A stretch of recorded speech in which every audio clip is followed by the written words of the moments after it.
Dans le podcast AWS en français, on parle de finance, plus particulièrement de paiement, avec un changement d'infrastructure vers une infrastructure cloud. Tiens donc, centré autour de Kubernetes. C'est le podcast AWS en français. C'est parti, c'est maintenant.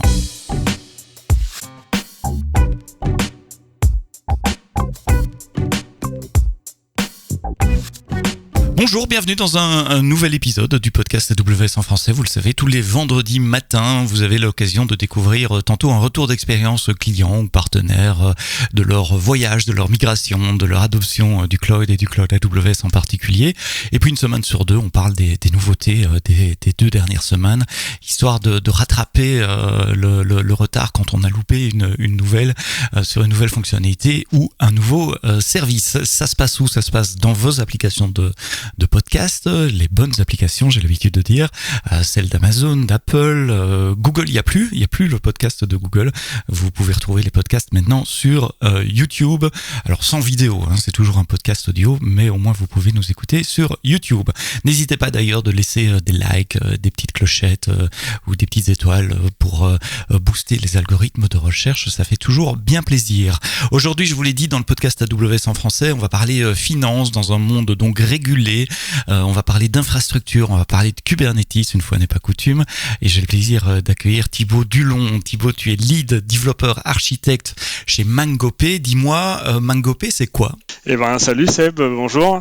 MangoPay, c'est une plateforme de paiement principalement qui est née de Litchi historiquement, donc Litchi, les cagnottes en ligne. Les cagnottes, exactement. Ouais. Et de là est née l'opportunité de créer une API de paiement. Et puis, comme Litchi faisait ça assez bien, on a vu l'opportunité d'en créer quelque chose à part entière. Et donc voilà, principalement une API de paiement qu'on vend à nos différents clients. On a été pas mal spécialisé au départ sur les crowdfunding et les marketplaces. Venant de Litchi, c'était exactement l'étape normale. C'était l'étape normale, et puis voilà, maintenant on attaque des plus gros clients au fur et à mesure des années, quoi. Ça me rappelle l'histoire d'AWS.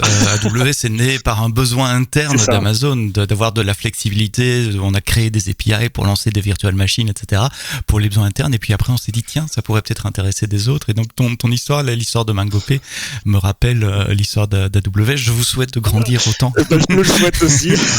dans les prochaines années. Une API de paiement, ça veut dire quoi? Ça veut dire que si j'ai un site web où j'offre des services ou des biens à des consommateurs et qu'à la fin ils doivent passer par la caisse, donner leur carte de crédit pour me payer, plutôt que d'implémenter le paiement moi-même, je fais appel à vos API pour implémenter le paiement, c'est ça que ça veut dire? Exactement. Alors, la flexibilité d'utiliser l'implémentation d'appeler l'API vous-même, mais on offre des SDK pour faciliter l'implémentation de cette API.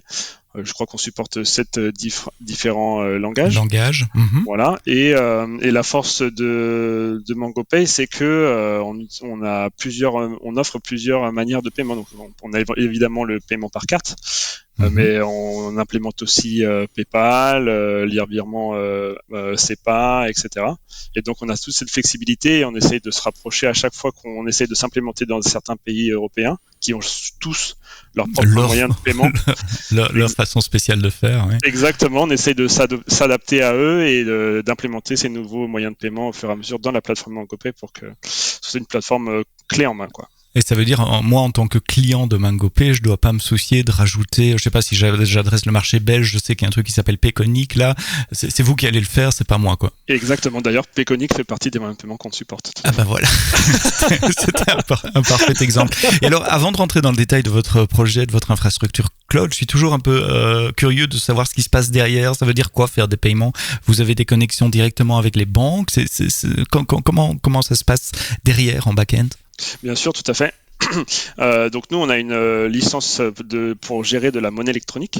Donc une fois que le paiement arrive, on stocke de la monnaie électronique sur nos portefeuilles électroniques. Qui sont des comptes en banque finalement, légalement parlant. Tout à fait, comme des comptes en banque. Ils peuvent d'ailleurs être IBANisés, donc on peut avoir des IBAN sur nos wallets. Et ensuite, l'argent peut transiter d'un wallet à un autre par le biais de transfert. Il y a certains clients qui utilisent beaucoup cette possibilité-là. Et puis ensuite, il y a un moment, l'argent doit sortir. Et donc c'est ce qu'on appelle le payout. Et donc à ce moment-là, on transfère cette monnaie électronique sur des vrais comptes en banque. Et à chaque fois, on essaye d'utiliser le meilleur moyen afin que les frais de conversion soient réduits d'une monnaie à une autre, parce que on opère des transferts d'argent dans différents pays, principalement dans toute l'Europe. Et donc c'est ce genre de souci aussi qui rentre en compte lorsque le paiement sort, quoi. Et vous avez des beaux clients sur votre site web. Je vois Pixmania, Rakuten, Vinted, Le Bon Coin. C'est du gros volume, ça. Tout à fait, ouais, c'est des gros volumes. Ce sont nos plus grands clients. On a récemment aussi de nouveaux clients qui arrivent dans dans le pipe commercial. Donc on est très content. Ça veut dire que MongoPay est en train d'acquérir une certaine légitimité au niveau européen et ça prouve que notre produit est solide et propose quelque chose d'intéressant pour le marché. Ouais. Alors en métrique, ça veut dire quoi d'avoir des clients comme Le Bon Coin, comme Vinted? C'est combien de paiements par jour, combien de transactions? Alors oui, c'est intéressant. Après, en effet, chaque client a ses spécificités d'implémentation. Il y en a qui vont faire, on va dire, des batchs durant la nuit. D'autres non, ils vont étaler ça sur toute la journée. On est sur une moyenne d'à peu près 200 requêtes par seconde, mais on a souvent des pics autour de 600, 700 requêtes par seconde sur notre API. Ce qui est assez raisonnable. Et en termes de nombre de paiements par seconde, en moyenne sur les horaires de journée, on est sur une vingtaine, trentaine de paiements par seconde, mais ça monte parfois à 60, 70 paiements par seconde qu'on doit processer sur notre plateforme. Donc voilà. Et on arrive à répondre assez bien à cette demande pour le moment, hein, puisqu'on est sur un temps de réponse moyen autour de 200-300 millisecondes. Donc on sait qu'on peut faire beaucoup mieux. D'ailleurs, c'est probablement un des objectifs de notre sujet de conversation aujourd'hui, mais c'est déjà pas mal. Avec une saisonnalité très très importante, évidemment. Je suppose qu'autour des fêtes de fin d'année, par exemple, il y a des boosts d'utilisation, comme pour tout ce qui est lié au commerce électronique, au commerce en général d'ailleurs, pas rien que le commerce électronique, mais le monde des paiements en particulier. Bien sûr, la période de Noël est toujours très importante et très délicate si on veut passer des changements à cette période-là. D'ailleurs, c'est assez difficile de l'opérer puisque on préfère la continuité de notre système. Le Black Friday aussi est et toute cette semaine autour du Black Friday sont des dates auxquelles on fait très attention puisque nos clients ont une activité un peu plus forte durant ces moments-là. Et puis il y a 2-3 autres dates comme ça. Pareil, la Saint-Valentin. La Saint-Valentin. Voilà. Je pense à ça. il faut expliquer à nos auditeurs. Je dois expliquer à mes auditeurs qu'on enregistre les podcasts. Donc même si vous l'écoutez quelque part au mois d'avril, au mois de mai, ces podcasts sont enregistrés longtemps avant. Et on est autour de la période de Saint-Valentin. C'est pour ça que cet exemple-là nous vient à tous les deux en tête. Exactement. Là maintenant. Pourquoi est-ce qu'on parle de votre business comme ça? C'est pour mettre un peu le contexte, pour voir dans quel monde métier, dans quel métier vous vivez. Et donc, ce qui permet d'amener ma prochaine question, c'est quels sont les challenges techniques imposés par votre métier? Ce métier des paiements, avec des exigences de volumétrie, de faible latence, de pic de volume à certains moments de l'année. Quelles sont les contraintes que ça met sur vos infrastructures? Eh ben, évidemment, c'est d'ailleurs des contraintes qu'on a rencontrées il y a un an et demi et qui a motivé ce choix de migration vers le cloud. On a besoin d'avoir une infrastructure qui répond rapidement. On a besoin que cette infrastructure elle évolue dans le temps, on a aussi, comme tu l'as dit juste avant, on répond à des régulations. Donc au Luxembourg, maintenant aussi en Angleterre. Et ces régulations exigent un certain niveau de sécurité. Et donc, on a besoin de pouvoir appliquer très facilement des patchs de sécurité sur l'ensemble de notre infrastructure. Et tout ça doit se faire très régulièrement puisqu'on subit des audits aléatoirement de ces régulations assez souvent. Donc voilà. C'est intéressant ce que tu parles parce que vous êtes une entreprise européenne, vous opérez sur plusieurs marchés, vos wallets, comme tu as dit, sont techniquement des comptes en banque, donc vous êtes sous le coup des régulations des banques, en tout cas certaines régulations des banques, celles qui sont liées au paiement. Pour opérer à Luxembourg, vous êtes sous le coup de la CSSF, la Commission du surveillance du secteur financier. J'ai travaillé à Luxembourg, donc je connais bien, qui a des exigences très strictes et beaucoup pensent que la CSSF dit non, vous pouvez pas aller dans le cloud, ce qui est pas vrai. Vous pouvez parfaitement aller dans le cloud si vous respectez un cahier des charges qui contient notamment du chiffrement, de l'audit, de la gestion des logs, des backups, du recovery et des choses comme ça. Absolument, c'est ça. En fait, tout ça vient du fait qu'avant, c'était en effet pas possible ou très difficile d'opérer dans le cloud quand on répondait à ces régulations, telles que la CSSF. Mais il y a déjà plusieurs années, je crois que c'était aux alentours de 2016-2017, la CSSF a officiellement autorisé ce genre de choses en répondant, comme tu le dis, à un cahier des charges assez strict et précis. Donc c'est absolument possible et d'ailleurs on y est. D'ailleurs, j'avais interviewé une start-up luxembourgeoise qui s'appelle Econou. Vous retrouverez, c'est l'épisode 117. Je fais semblant que c'est de tête, mais j'ai mes notes devant moi. Qui propose l'épargne salariale, qui est également régulée par la CSSF. Alors la CSSF, c'est pour le Luxembourg. L'Angleterre ne fait plus partie de l'Europe. Il y a l'équivalent de la CSSF en Angleterre, ça s'appelle la FCA, c'est ça. Et là, vous avez le même genre de régulation. Vous avez pu passer de l'un à l'autre relativement facilement, ou il y a des spécificités de l'un ou de l'autre? Alors il y a toujours des spécificités de l'un ou de l'autre. Après, c'est vrai que le cœur est assez commun dans tous les cas. La FCA, on travaille depuis le début d'année dernière tout de même. Donc c'est des processus qui sont très longs. On l'a obtenu officiellement dans ce dernier trimestre. Donc ça fait presque un an, on va dire, que les équipes sont sur l'obtention de cette régulation. Voilà. Et ça se passe en plusieurs rounds. Donc, ils font un premier audit, ils demandent des documents, ensuite, ils examinent ces documents et ces réponses, et ils creusent, etc. Et voilà, ça prend toujours un peu de temps, mais lorsqu'on fait les choses bien, on arrive. Ce qui est bien pour nous consommateurs de savoir qu'il y a ces organismes-là qui surveillent quand même l'activité des entreprises qui jouent avec notre argent.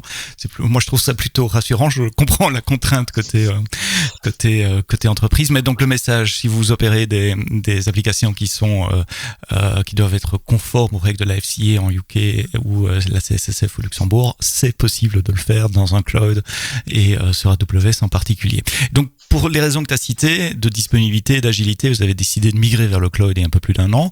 Et typiquement, comme beaucoup de clients AWS le font, on l'avait fait en deux parties. Une première partie lift and shift, donc je rappelle, on prend les VM quasiment tel quel, on change rien, pouf, on les redépose dans le cloud, on en profite en général pour faire un peu de nettoyage, tiens, cette VM-là, elle n'est pas utilisée, cette application-là, elle est plus utilisée, mais vous gagnez pas nécessairement en agilité et pas en coût, c'est assez cher. Donc il y a une deuxième phase qui vient où on va recommencer à repenser la plateforme. Est-ce que tu peux expliquer de quoi vous veniez et où vous êtes maintenant?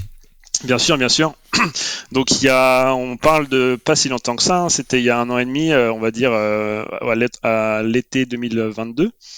On avait deux data centers au Luxembourg qui contenaient toute notre infrastructure et tout était opéré par une équipe d'Ops qui était du coup au Luxembourg et qui gérait cette infrastructure-là.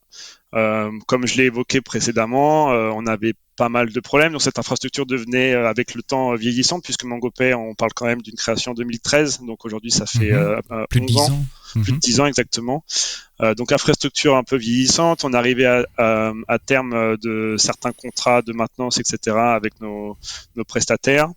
Et puis on accumulé les versions majeures de retard sur certains de nos services. Bref, on était dans une situation où il fallait qu'on prenne une décision.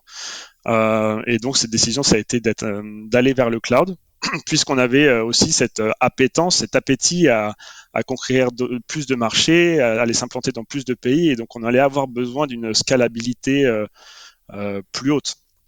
Donc on a décidé d'aller vers le cloud, et en effet, ça a été l'opportunité de tout moderniser. Donc la première idée c'était ok, on va tout changer, on va tout refaire propre, ça va être génial, etc. Et puis après la réalité nous heurte en pleine face et on se dit mais ça va prendre du temps quoi. Et du temps on en a assez peu finalement au vu de nos deadlines, de notre infrastructure, etc. Et d'où cette stratégie en 2 parties qui a été on va faire une première chose qui est le lift and shift comme tu l'as dit. Donc on va juste tout migrer sur le cloud tel quel en faisant un petit peu de ménage et ça nous permettra au moins de créer notre landing zone sur AWS, notre organisation, notre réseau, etc. Et puis ensuite, en parallèle, on va aussi commencer cette initiative de modernisation de toute la stack technique. On va essayer de coller à l'existant sur certaines choses. Par exemple, on utilise des services de messaging, de cache, etc. On en est content et donc on voulait continuer à utiliser les mêmes, mais sur le cloud. Et puis moderniser certaines autres choses. Par exemple, plutôt que de tourner sur des machines et des serveurs tels que 2IS, puisqu'on était sur la stack Microsoft, et ben on s'est dit on va tout containeriser, on va partir sur du Kubernetes. Et puis voilà quoi. C'est comme ça que ça s'est fait. Et c'est marrant parce que tu mentionnes que vous étiez sur un stack, vous êtes toujours d'ailleurs sur un stack plutôt Microsoft. Pourquoi avoir choisi AWS ? Et oui, c'est vrai que c'est anecdotique. On aurait tendance à dire que si on est sur une stack un peu plus Microsoft, on aurait pu aller vers Azure, ouais. N'est-ce pas ? Ce qui s'est passé, c'est que durant cette période de décision un peu forte, qui était donc il y a 1 an et demi, on venait de racheter 2 entreprises pour consolider l'offre de MangoPay. Donc une entreprise plutôt orientée sur la gestion du risque, où on va essayer de calculer un risque en temps réel sur les transactions et sur les utilisateurs finaux. Et une autre entreprise qui était, eux, spécialisée dans le workflow de paiement et l'automatisation des workflows de paiement. Voilà. Et ces 2 entreprises-là utilisaient déjà le cloud quand on les a rachetées et utilisaient AWS. Donc on s'est dit, si on part sur du cloud, autant bénéficier de l'expérience et de l'expertise que peuvent avoir déjà ces entreprises qu'on est en train d'acquérir, et autant partir sur AWS nous-mêmes, comme ça ce sera beaucoup plus simple de collaborer. C'est un des avantages du cloud qu'on cite peu souvent. C'est le cas de rachat, fusion, acquisition de sociétés. Où avant, quand on avait des data centers traditionnels, il y avait cet asset physique, c'était compliqué d'intégrer les équipes. Avec le cloud, bon, j'exagère un peu, mais on passe le mot de passe route à quelqu'un d'autre. Et puis voilà, on passe l'infrastructure à quelqu'un d'autre également. Évidemment, c'est un peu plus compliqué que ça. Comment vous avez approché cette replatformisation? C'est pas très français, parce que bon, il y a une partie de réécriture de code, mais il y a surtout un gros changement d'architecture. Bien sûr. Comment ça s'est passé, la planification, les étapes, etc. Alors il y a eu plusieurs étapes en effet. La première étape, c'était une fois que l'idée a germé et que la décision a été prise, on va faire toute une étape de discovery. Donc qu'est-ce que AWS propose, en quoi ça peut répondre à tous nos problématiques, est-ce que ça marche comme on le souhaiterait, parce qu'il y a souvent une différence entre ce qu'on peut lire et la réalité. Donc il y a cette première phase qui a duré quelques mois de discovery dans mon équipe pour étudier la faisabilité du projet. Une fois que ça c'est fait, on a forcément besoin d'experts, on a besoin de formation et on a besoin de ressources. Et on avait quasiment aucun de ces trois-là. Donc on a plan de formation. Exactement. Donc on a forcément été pioché dans ce qu'on avait, c'est-à-dire dans les personnes des entreprises qu'on venait d'acquérir, pour avoir des conseils évidemment.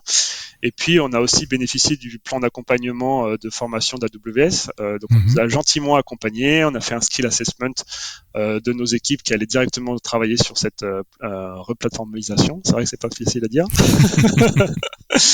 Et voilà. Et donc on a eu plusieurs mois où on travaillait toujours soit sur cette discovery, soit sur le début de l'implémentation. où on se faisait aussi en parallèle former par des formateurs AWS sur pas mal de thématiques différentes. Et architecture, SysOps, DevOps, sécurité, etc. Exactement, on a fait un peu de tout. On a fait un peu de tout. Ça a duré jusqu'à, je crois que de septembre jusqu'à janvier-février de l'année qui a suivi. Et puis après cela, on a senti qu'on avait les bases suffisamment solides pour avancer correctement sur cette plateformisation. Ouais. Alors, c'est quoi ce nouveau stack technologique ? Donc aujourd'hui, du coup, on a toutes nos applications qui tournent, donc qui sont containerisées et qui tournent sur Kubernetes. Ensuite, on a plusieurs, comme je disais, on a un service donc de messaging, un service de caching. On utilise les services managés d'AWS pour ça. C'est pareil. C'est-à-dire Elastic Cache. Exactement, Elastic Cache, Amazon MQ. Pourquoi on a choisi ça ? Parce qu'on voulait, comme je disais tout à l'heure, on était content de ce qu'on utilisait dans le monde antérieur. On voulait essayer d'y coller pour minimiser les changements qu'on aurait à opérer dans le code de nos applications. Mais en même temps, on n'avait pas non plus les ressources experts pour opérer nos propres clusters qu'on déploierait par exemple sur Kubernetes aussi.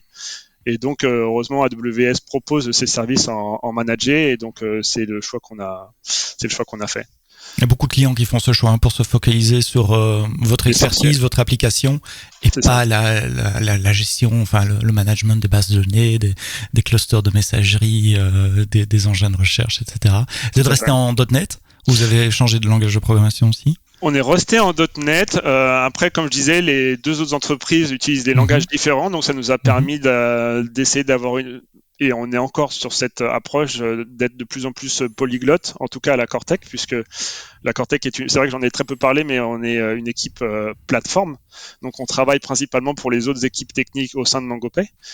Et donc on essaye de proposer une plateforme qui convient à tout le monde. Donc on a principalement en effet à MangoPay des applications en .NET, mais on commence aussi à recevoir des applications en Java par exemple. Vous faites ce que tu appelles Cortex, c'est ce que beaucoup de sociétés appellent aussi le Cloud Center of Excellence. Vous êtes le noyau de compétences cloud et vous mettez en place une plateforme que les autres peuvent utiliser. Exactement. Tout à fait. On essaye d'abstraire cette complexité et de proposer aux équipes l'essentiel qu'ils puissent personnaliser et tout ça qu'on ait abstrait nous quoi. Vous mettez en place aussi des garde-fous, des barrières pour éviter que les autres équipes partent dans tous les sens en termes de facturation, de sécurité et autres. Tout à fait. On reste maître de ce qu'on déploie dans le cloud en termes d'infrastructure. Donc on reste à peu près à avoir un œil vigilant sur les factures, même si c'est toujours difficile au début. Évidemment, après, on a beaucoup de communication en interne.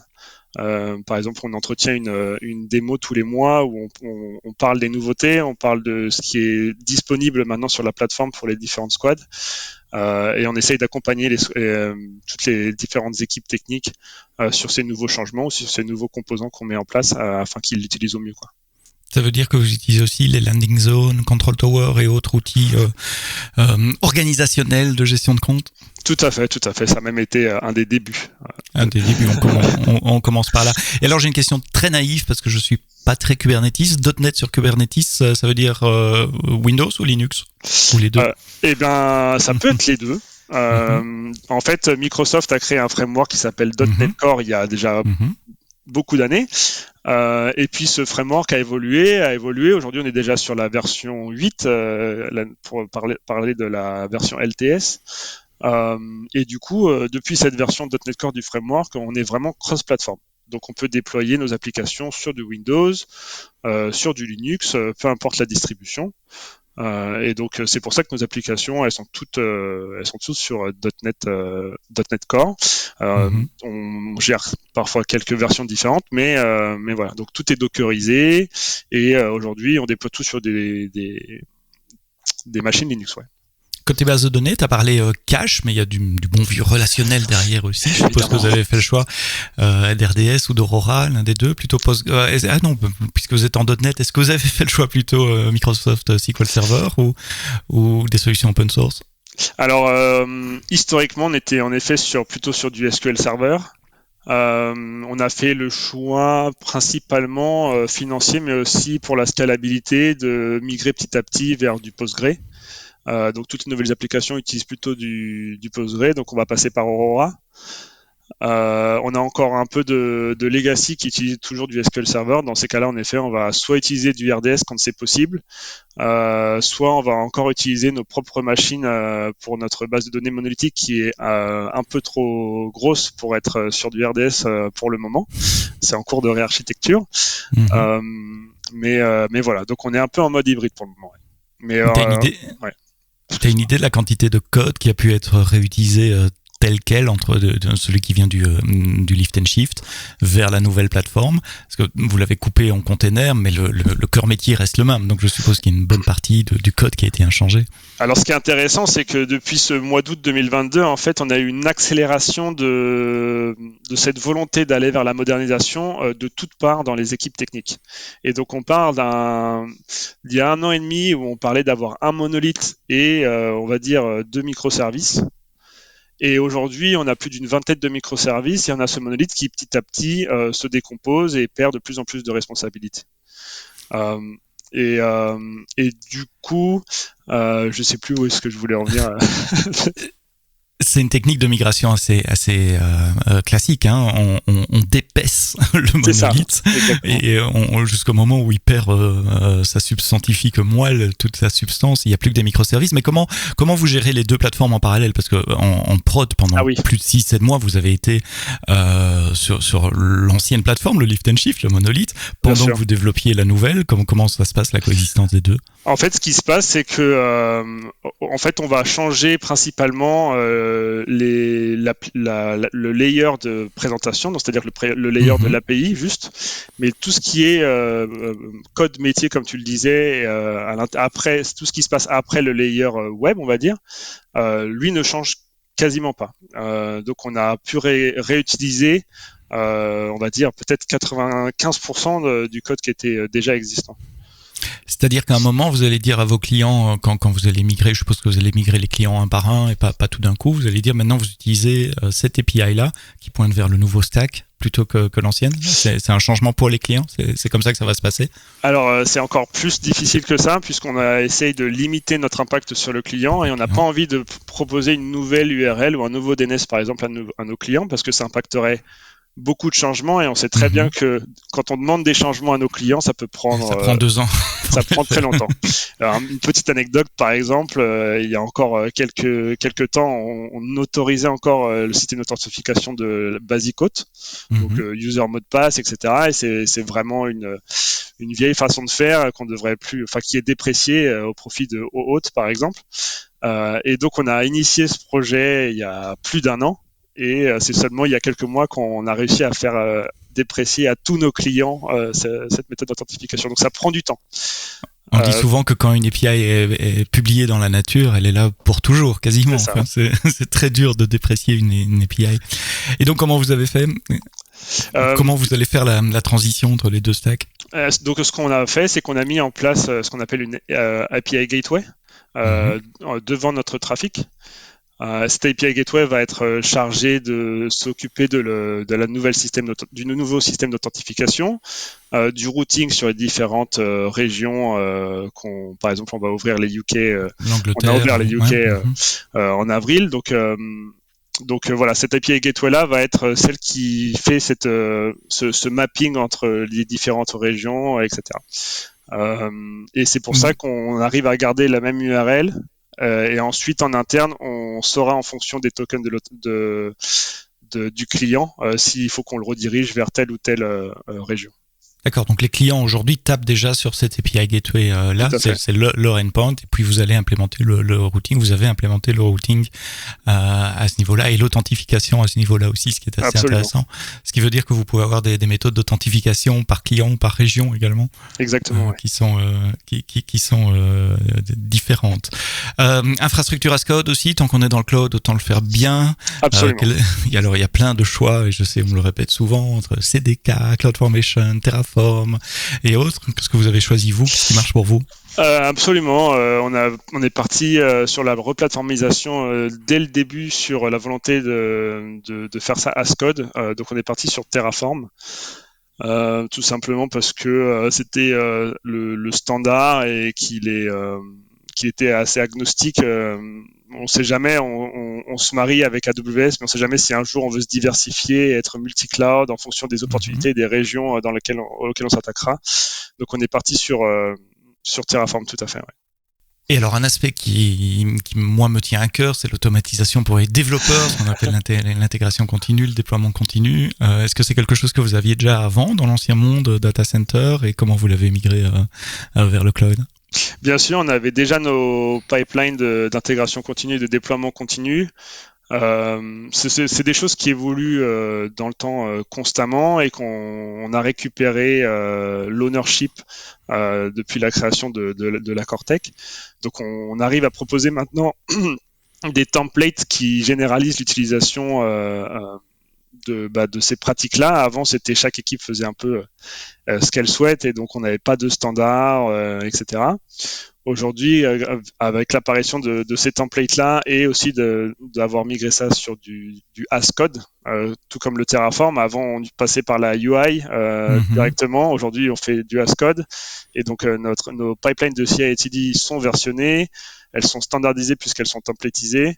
Et donc, on les fait évoluer petit à petit vers les nouvelles pratiques afin que ce soit transparent pour toutes les différentes squads techniques et qu'ils puissent évoluer vers ces nouvelles pratiques quasiment sans avoir à faire beaucoup de changements, quoi. Et vous avez utilisé aussi des outils managés, je pense à Code Pipeline, Code Build, ou vous restez sur de l'infrastructure plus classique comme Jenkins par exemple? Oui, alors en fait on a essayé encore une fois de minimiser l'impact de cette changement de plateforme, on va dire, et d'architecture, puisque ça fait énormément de changements déjà pour l'entreprise et en tout cas pour le monde technique de MangoPay. On avait aussi un défi humain important de faire adopter tous ces changements techniques-là aux différents développeurs et ingénieurs de MangoPay. Et donc, dès qu'on pouvait s'épargner de certains changements, on le faisait. Et donc, on utilisait des outils à l'époque qui ont été très facilement migrés sur des machines EC2, par exemple, sur AWS. Donc, on continue d'utiliser ces outils-là pour la CI/CD qui sont TeamCity et Octopus. Ah ouais, TeamCity et Octopus, deux grands acteurs de ce monde du CI/CD. Ça a pris combien de temps cette réécriture, cette replatformisation? On arrive à le dire toi et moi quasiment sans l'accrocher. Ça y est. Et bah écoute, c'est difficile à mettre une date de fin à tout ça parce que. Non, oui, c'est évidemment un travail continu. C'est ça. Je pense que voilà, là on est sur la fin, en tout cas en termes de la phase de construction. On est sur la fin de cette phase de construction, donc on peut parler d'1 an et demi, puisqu'on a commencé en septembre et là on est autour du mois d'avril, donc c'est à peu près ça. Avec une grosse phase de formation, tu as parlé de 3-4 mois de training, de formation, etc. Donc tout 1 an et demi pour réécrire. Qu'est-ce qui se passait pendant cette année et demie avec les nouvelles fonctionnalités? C'est toujours ce que je me demande. Parce que votre monolithe, il a continué de vivre pendant 1 an et demi. Donc, vous développiez 2 fois, enfin, où les développeurs mettaient le code à 2 endroits différents? Non, on a gardé la même code base. Comme je disais, vu que le code métier ne change pas, on a gardé vraiment la même code base pour ce monolithe. Et on travaillait en parallèle, du coup, sur la réécriture du layer de présentation. Et ça passait, comme je disais, par une communication accrue entre les différents pôles techniques de MangoPay. C'est pour ça que je parle à chaque fois de défi humain, puisque il y a en effet le défi technique qui est là, mais pour ce défi technique, on a des experts qui sont là, on a les ressources côté AWS qui ont toujours supporté nos réponses, nos questions, etc. Mais il faut emmener les gens avec nous, des gens qui n'ont pas forcément fait du cloud avant ou qui en ont fait mais sur Azure par exemple ou sur GCP. Il faut leur faire adopter une nouvelle architecture, une nouvelle infrastructure. Avec ces nouveautés, il y a forcément des problèmes qui arrivent au départ puisque on fait pas forcément les choses bien dès le premier coup, et du coup il faut éviter la lassitude, etc. Donc il faut tenir les gens motivés pendant 1 an et demi en montrant là où on veut aller. Voyez les avantages que vous aurez dans 1 an et demi. Ta réponse m'amène une autre question. Tu dis on fait pas toujours les choses bien du premier coup et c'est normal, on apprend. Donc si c'était à refaire maintenant que tu as 1 an et demi, 2 ans de recul sur cette architecture, est-ce qu'il y a des choses que tu aurais fait dès le départ différemment? Ouais, pas mal de choses. Déjà, j'aurais étendu ce plan de formation. En fait, on était parti sur, on va faire un plan de formation accru sur les personnes qui vont directement travailler sur cette plateformisation. Aujourd'hui, on paye un peu les pots cassés du fait de ne pas avoir formé dès le départ certaines personnes qui n'étaient pas directement concernées par cette initiative. Et du coup, déjà en termes de plan de formation dès le départ, j'aurais mis beaucoup plus de gens. Même si ça voudrait dire ne pas les mettre sur toutes les formations, mais peut-être sur les essentials ou des choses comme ça. Pour avoir un vocabulaire commun, une base de compréhension commune entre les équipes. Absolument, tout à fait. Donc ça, c'est la première chose.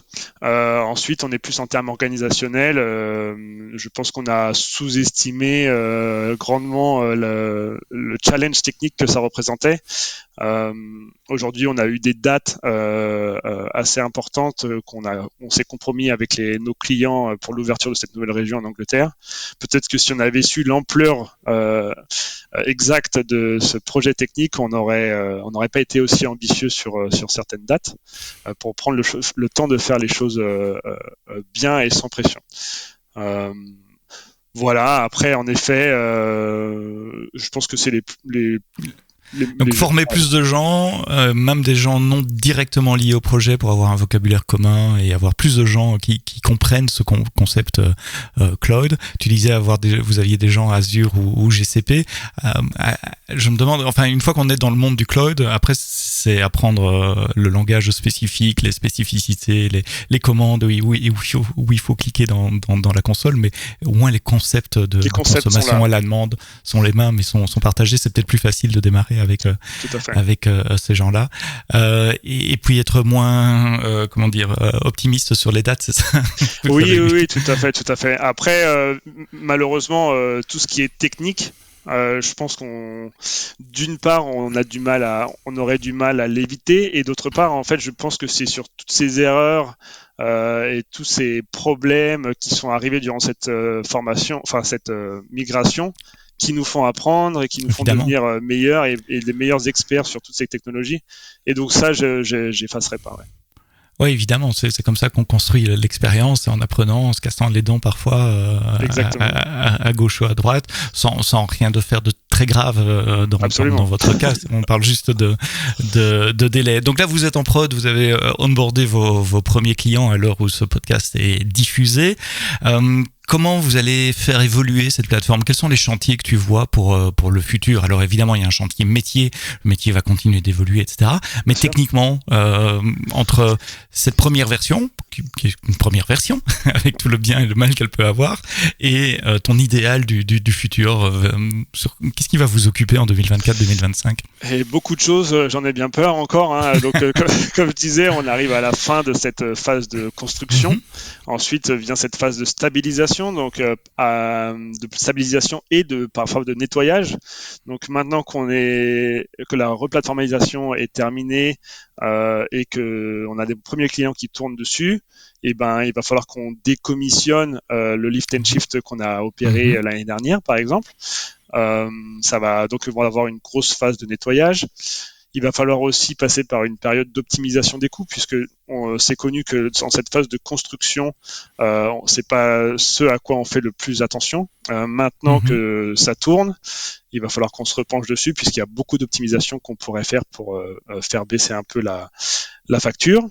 Je parlais avec un autre client dans un podcast qui est diffusé avant ou après ou récemment en tout cas, enfin qui est déjà enregistré, celui d'il y a 2 semaines, voilà.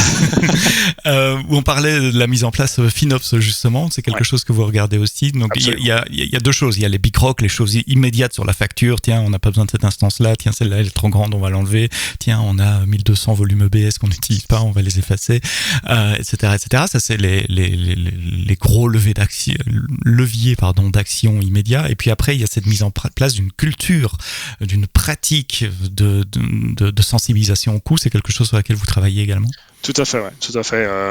Je pense qu'il y a déjà cette phase, encore une fois, d'apprentissage, où sont les centres de coûts sur lesquels on pourrait activer certains leviers pour baisser la facture. Et ensuite comprendre pourquoi certains services nous coûtent aussi cher, est-ce qu'on pourrait faire différemment, etc.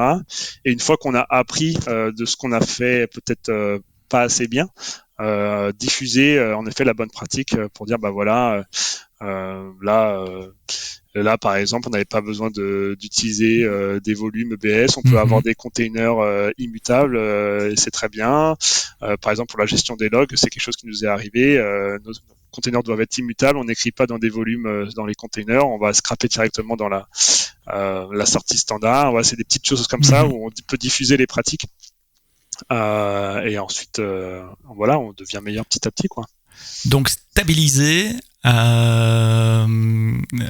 enlever l'ancien code, nettoyer et optimiser pour le coût. C'est les 3 gros chantiers à venir. Il y en a d'autres? Il y en a d'autres, ouais. J'en vois au moins 2 autres. Il y a une optimisation des performances. Donc on voit déjà, selon nos premiers tests de performance, qu'elles sont un petit peu meilleures que ce qu'on avait sur notre ancienne infrastructure en termes de temps de réponse, etc.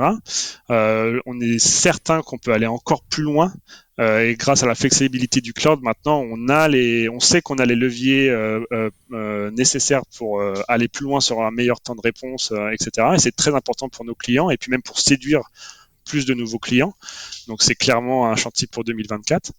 Et puis évidemment, maintenant qu'on est sur le cloud, on a besoin de travailler sur notre tolérance à la faute et à l'erreur et d'aller sur une course des 4 9 de disponibilité sur l'année, donc 99,99%. Et ça, c'est un travail aussi énorme sur lequel on se positionne.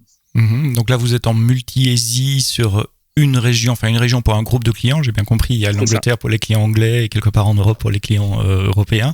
Tout à fait. Mais vous comptez aller plus loin dans cette infrastructure monorégion ou carrément aller en multi-région? Évidemment, si on parle de long terme, sky is the limit. On a envie d'aller loin. On a des appétences. Évidemment, on aimerait aller aux États-Unis, mais c'est pas si simple puisqu'on a des gros concurrents là-bas. Donc ça se prépare. On aimerait aller en Amérique latine. On est déjà un peu partout en Europe. Donc voilà, en effet, on a cette appétence à devenir multi-région. Et donc tout ça se prépare, quoi. Donc, le futur ne manque pas d'avenir, comme disait un chroniqueur sur France Inter il y a quelques années. Intéressante histoire de cette migration lift and shift d'abord vers le cloud et puis changement d'architecture, passage en microservices, dépeçage d'un monolithe, passage sur Kubernetes. En un an et demi, y inclut la formation des gens. C'est l'histoire de MangoPay. Merci Thibaut Dulon, tu es lead développeur et architecte chez MangoPay. Merci d'avoir écouté ce podcast AWS en français jusqu'au bout. Rendez-vous la semaine prochaine pour un nouvel épisode. On parlera des nouveautés des 2 dernières semaines sur AWS, mais d'ici là, quoi que vous codiez, codez-le bien.